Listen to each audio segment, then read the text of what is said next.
buntag no sa ato ang naadiri karon sa ato ang kasuhan atong bilangguan diri sa may Impasugong Municipal Police Station ug naadiri karon atong mga nadidin no nga mga kuan mga PDL no. So mayong buntag sa inyo ano. So karong buntaga day is ni bisita mi diri sa prisuhan no alang sa pagduaw sa mga naa sa bilangguan no. Kay biblical gina siya no mga brad nga igsoon nga giingon diri sa Bible nga kinahanglan gid nga duawon ang mga nagmasakiton sa Mateo 25 nga nagiingon diri sa Mateo 25 nga duawon nato ang mga nagmasakiton ug duawon usab ang mga naa sa bilangguan. So muna siya paninglan ta sa Ginoo, paninglan sa Ginoo ni sumara sa Ezekiel 3 verse 18 nga kung ang usa ka tawong kautan mamatay sa iyang kasalanan, ang iyang dugo panilungon sa amo nga kami nga mga nagwali sa pulong sa Ginoo kung dili nimo duaw diri sa mga sa prisuhan no. So karon nga adlaw karon nga buntaga, so at least nga kanang bisan pa man og kanang naata diri sa bilangguan gali dili lang kay kamura ang nakasulay mga nakasulod diri sa silda gali diri sa Bible sa pulong sa Ginoo doon na po'y tao diri sa Bible nga nasulay nga siya na bilanggo na preso. Kana siya mga brothers mo na si Apostol Pablo, si San Pablo. So si San Pablo na preso siya sa bilangguan tungod sa iyang pagwali sa pulong sa Ginoo. No, na bilanggo siya tungod kay dunay mga nasuko tungod kay nagsulti siya sa tinuod. So muna siya mga kisunan nga si San Pablo na preso siya tungod kay bisag wala siya sala sa balaod apan na preso siya tungod sa iyang pagbarog sa Ginoo. So naigayon diri sa Ginoo diri sa mga pulong nga kanang dili na sa aksidente brad no, dili na aksidente nga kanang naamo diri sa prisuhan no. So di ba dili lalim no makatulog sa prisuhan ba no gano. Oh. So muna nga kabalo ko nga dili sayon gyud ang kanang taong makatulog sa prisuhan kay grabe ka pait, grabe ka tugnaw no. Oh, muna siya nga murag tag usahay gali, murag tag kana bang murag tag kuan atong una ba no, murag usay mo ba tag paglaom pa nagingon ang pulong sa Dios nga aduna paglaom bisan pa o nasulod ta diha sa silda apan dunay tumong ang Ginoo, dunay plano ang Ginoo nganong naamo diri. Siguro kay wala mo diri naabot karon, wala mo kada siguro dili ta makadungog pulong sa Ginoo di ba? So at least karon nakadungog ta pulong sa Ginoo. So mo ni giingon mga kigsunan nga habang may buhay, sabi ito, may pag-asa, no? Giingon diri sa sa Isaias, no? Kami diri mga kigsunan is nagsangyaw mi nag-share mi sa pulong sa Ginoo. Dili tungod kay perpekto namin no, dili tungod kay perpekto na ta, dili tungod kay balaan na kita no, kun dili niyan himi diri kay kami pud mismo bisag wala mi sa silda, pero kitang tanan natod pa sa Roma 3:23 ang tanang tao nakasala o nakabsan sa himaya sa Dios no. So sa ato pa brad no, kung makita tag tawo nga naa diha sa bilangguan, wala nagpasabot nga kana bitawng i-condemn na to siya no, ato gid siyang iduot nga makasasala gini gali. Dunay uban nga mga tao nga wala diri sa prisuhan pero di ay nakasala no. Nakasala ba ka kay nakapamurakot no, or dili ba ka gamahanan kwartahan, di ba brad? Dinod man nga usahay ang kwartahan lisod kaayo kuan kinay kwarta no. Muna gyud nga justisya ba para sa mga kwartahan. So muna gyud nga dili tanan nga na sulod sa silda is guilty na no, kung dili i-prove pa man sa korte di ba? Pero ingon diri sa pulong sa Ginoo nga dili ta makahukom bisan pa sa makasasala no, kay gali nag-ingon diri ang Ginoo, nag-ingon diri ang pulong sa Ginoo sa Isaias. Ito nga bilang sa Isaias, ingon diri sa Isaias. Ingon diri sa Isaias mga kigsunan nga bisag unsa pa ka pula ka itom sa atong mga sala pasayloon ta sa Ginoo, di ba? No, ang pinaka-importante lagi bitaw is kanang ang puno nato kung unsa natong sipyan, unsa natong sala. Apan nag-ingon ang Ginoo sa Isaias 1 versikulo 18. Nag-ingon ang Ginoo ngari kamo kanako maghusay kita bisag unsa ka pula sa inyong mga sala, maputi kini kaayo bisag pakinig dagtong pula, maputi kini ingon sa balahibo sa karnero. So klaro kay dili ay mga kigsunan nga bisag unsa pa di ay kaitom kapula sa atong sala, ang Dios di ay andam nga mudawat og pasaylo nato. Di ba brad no, mga naadri karon sa PDL, di ba lisod nung ikaayo nga ang tao makapasaylo di ba? Kung makasala ta, ang uban gali makakuan pa gyud, sakit pag istorya or mapandali makapanapat pa, di ba? Tungod sa kanang mag-away bitaw tungod sa mga sala. Ang tao lisod kay mo pasaylo di ba, no? Pero ang Ginoo ningon siya kung muduol lang daw ta sa Ginoo o atong isulti niya ang atong mga sala pasayloon dita niya sa unsa pa na ato sala. So naabot tay tao bitaw brad nga napriso siya. Pila na siya ka tawo ang iyang napatay, no? Grabe ka kriminal, no? Tanan mga droga, bisyo iyang napilan, no? Membro siya ng mga gang-gang bitaw magpatay gyud, no? Wanted na siya pila sa pintan ko kaso. Pero kabalo mo sa diha nga napriso siya, nawalihan siya sa pulong sa Dios. Pagawas niya sa prisuhan, nagwali na pud siya. Tungod ihana kagamahan ng pulong sa Ginoo. O karon bitaw nahimo na siya usa ka pastor sa kamagwali. Sumuna nga dili kita makahukom sa tao nga napriso gumikan kay dunay daghang mga tao nga tungod kay nasulod sa silda sa prisuhan na bag-o Ginoo ng kinabuhi. No? Kay kanang bitaw naata sa sulod sa silda makauna-una kita mga dili ta makauna-una mga di maayo nga mawala ang paglaom nga diba naman uban diba nga na depress naghikog, no? Pero dili kita anang moambak ta sa mga punuan sa kahoy, punuan sa lubi, punuan sa kamunggay, dili ta ano, no? Pero kumidya na mga makaroon na sila ambak na tungkol silang problema, di ba? Dahil bigay ka rin, makaroon na sila nga kanang tungkol sa kadako sa problema, no? Pero nag-iyon na pulong sa Ginoo din nga kung muduol lang dito sa Ginoo, i-invite ta sa Ginoo, na kung muduol ta sa iya, bisag unsa pa ang atong sala, bisag unsa pa ta ka kriminal, dawaton din ta og pasayloon sa Ginoo. Amen? No? Ganahan ba mo ana brad, ganahan ba taniana nga ingana di ay ang Ginoo, ang nagbuhat sa langit ug yuta si Jesus. Nagipakamatyan ta niya dito sa krus, sumala diri sa Juan 3:16, natungod sa dakong gugma sa amahan, gihatag niya ang iyang bugtong anak. O ang mutuo kaniya o mudawat dili malaglag apan may kinabuhing dayon, no? John 3:16. John 3:16 nga si Kristo diay grabe gid ang gugma sa Ginoo nga naman gihatag niya ang iyang bugtong anak. Ikaw brad, kay wala pa mo anak ko, bitaw pa mo no? Pero naba kahig mga ginikanan ng papa or mama nga iyang anak iyang isakripisyo para lang gyud sa kadaghanan. Nga na ang gugma sa Ginoo brad, no? Nagpakamatay si Jesus sa cross para lang gyud nga mapasaylo ato sala, no? Ingana bisag ingon pa diya sa Roma 3:23 nga ang tanang tawo nakasala nakabsan sa himaya sa Dios. Apan nagyon di sa Roma 6:23 ang bayad sa sala kamatayon. Apan dunay gasa sa mga gasa kinabuhin dayon diha kang Kristo. Uy, kung mudawat lang nita kang Jesus diha kay nagpakatao man si Jesus diha sa kalibutan, nagpakamatay tungod sa dakong gugma, niduta di kay sa ngatanan, andam di siya nga mudawat og mapasaylo nato, di ba? Ang ato siguro mga amigo, kasilingan o makasalatan nila, isa siguro sipyat nato, di kita pasayloon, di ba? Di kita pahangyoon, di usahay ang tao di maluoy, pero ang Dios, kamo mga batanon pa magili sila na sa sulod, ang Dios manghiluluyon gi kayo, no? Nindot kay ang giingon sa Ginoo kay pasayloon kita niya. Gani unsa giingon pag diri sa 1 Juan 1:9, no? Ingon pa diri sa 1 Juan 1:9. Kung isugid lang ninyo ang inyong mga sala, ang Dios makatarunganon nga mopasaylo ini o magahinlo kaninyo sa inyong mga sala, no? Asa do nato brad mga brad isugid ang atong sala? Sa tao o sa Dios? Sa Dios. Kung isugid nato kana bang ikumpisal nato ang atong mga sala sa Ginoo, dili sa tao. Kaya kita example kami kanang mga nagwali, nagsangyaw sa pulos Ginoo pareha ta nga makasala, no? Pero ang Dios ra gyud may magpasaylo sa atong mga sala. So akong usbon dili di aksidente nga naamo diha sa bilangguan karon, no? Dunay purpose ang Ginoo, amen. Dunay plano ang Ginoo sa iyong kinabuhi, gipalangga mo sa Ginoo, gipalangga ta sa Ginoo, gipakamatyan ta sa Ginoo. No? Dili lang kamo ang naa diri nga naay problema, ang bisan gali kami pod nga bisag naa mi sa gawas. Daghan kay mga tao gali nga nawala paglaom tungod sa mga problema apan ang buhaton lang kininyo brad nga naa samtang namo di sa sulod magampo mo sa Ginoo. Magampo ta sa Ginoo, mangayot ta din pasaylo, mangayot ta din tabang, mangayot ta giya nga kung puhon nga makagawas na mo diri, no? That's the time na panahon na nga kita malagad sa Ginoo, amen, no?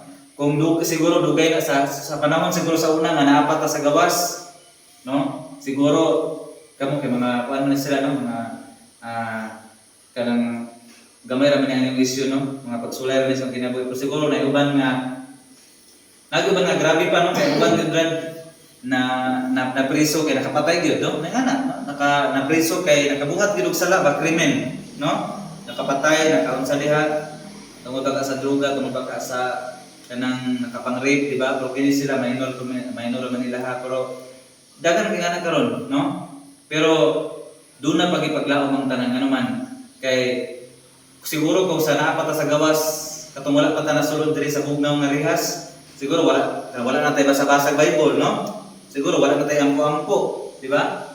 O siguro wala na tayo panahon nga musangpit sa Ginoo pero hangyoon ko kamo mga batanon nga mga naadiri karon sa bilangguan nga unta no usahay dito kan usahay bisag ako kanang bitong busy na kita sa mga panginabuhi sa gawas, busy pa sa trabaho, usahay ba makalimot na ta nga magampo sa Ginoo. Usahay ay sa nata makaunahuna nga magampo sa Ginoo kung natay problema, di ba?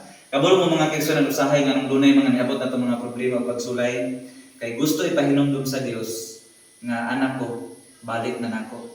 Duol na kanako nga ba. So usahay mo kung wala mo ipagbadlong sa Ginoo, di makalimot ta sa Ginoo. Di ba kabantay mo anang maglinog, di ba puno ang simbahan usahay kay naglinog, di ba? Kadumdum sa Ginoo kay naay kalamidad no? Naay gubat, naay linog, naay mga baha, bagyo ana. Naprehiyatong dahang kinangamatay sa Cebu. Sa Davao. So, akong utron ipasabot kaninyo mga kaigsoon na naadiri sa bilangguan karon. Usahay gitugod sa Dios ang mga pagsulay, mga problema sa atong kinabuhi kay palangga ta sa Ginoo, gihigugma ta sa Ginoo o gibadlong lang ta sa Ginoo kay gusto niya nga maleksyon ta, mahimo nang lesson sa atong kinabuhi.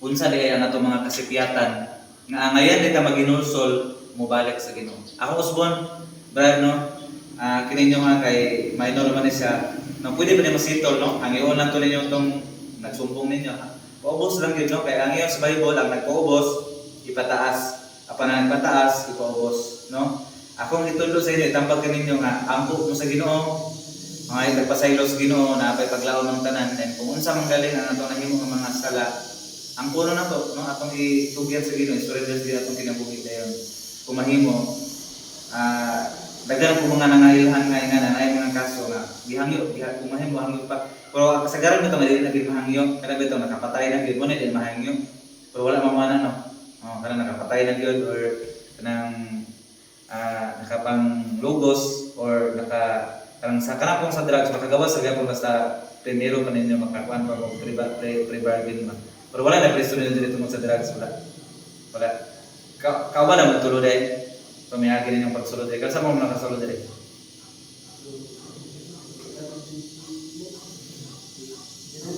Nandiyan na. Pero na istorya na ninyo ang nagsumbong ninyo. Sa mga yun na magpasitol na sila. Ang ako lang istorya niya makagawas lagi mo diha basta ampo lagi mo sa Ginoo. Pag makagawas mo basa mo pulong sa Ginoo then ako sa una wala ko kay bugog ya ko sa una no i-share na ko kinabuhi sa una magpabadlong ko sa akong ginikanan tubag-tubagon na akong mga ginikanan sa una nga kanang maambag ko sa bintana sa una para lagi uban na sa mga barkada bitaw kanang disco lagi ana disco nya mga barkada inom ana sigarilyo nya ingat ko bugog sa una gyud kanang wala nakaundang-undang itong eskwela sa una kay badungan di ko nya wala di ko sa una kanang pag naay ko simba katawan na ako ng mga nagsimba sa una na naay magkuha Bible kuyo-kuyo ko sa mama sa una kay musimba pero di pa to na ako akong mama bato na ko dai ko kompyuteran kay magdula mobalik lang ko sa siman basta amin na ang amin na hapit ng human nga pero sa diha nga naay gyud maguwali nga parehas para sa amo karon nagwali ni nalagay ko to yung maguwali nga ignan ko niya na brad kanang ay nag-eskwela magwali na lang ka gipuyog ra ko niya nga magwali hangtod dayon nga dito na niya nakasabot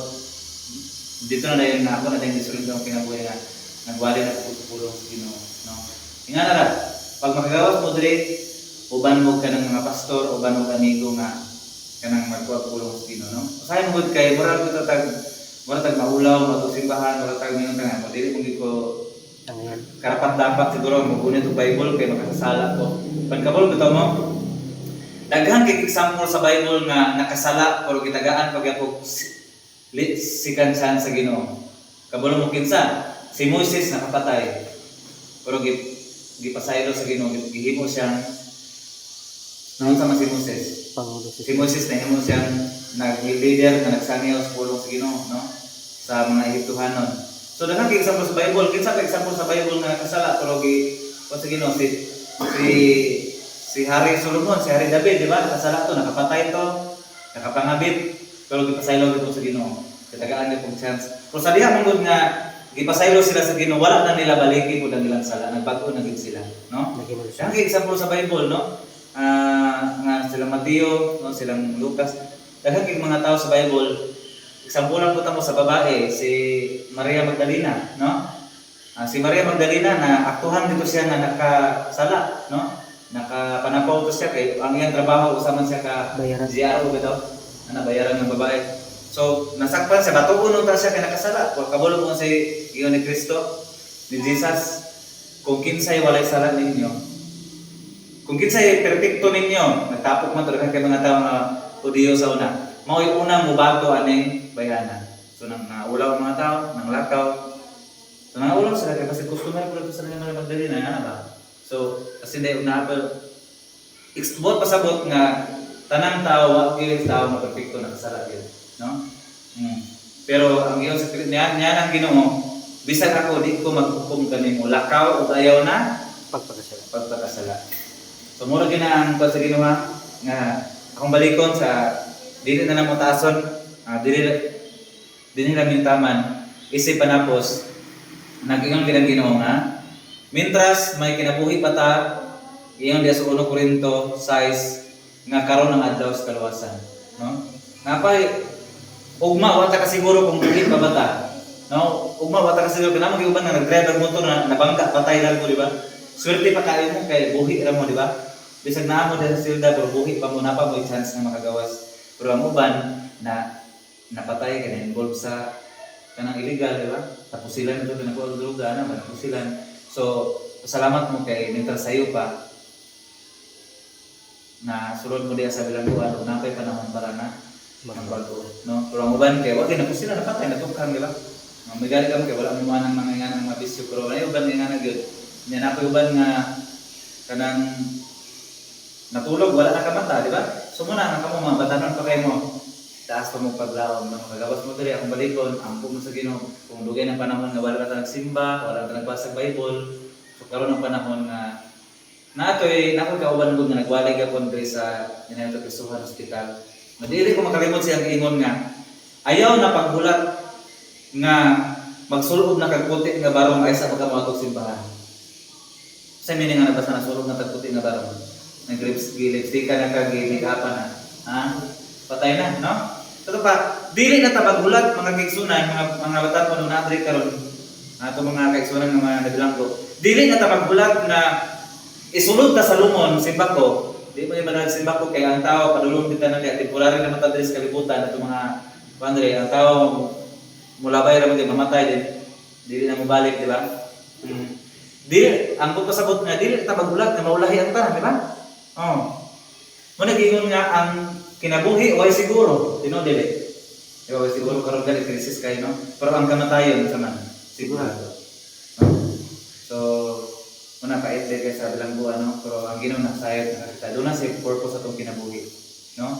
Muna akong balikon, swerte pa kayo mo kay buhi pa ko, buhi pa ta. Kung unsa tanan mga problema, masulbad ra gyud na sir, no? Ma-plaster masito ra gyud na sir.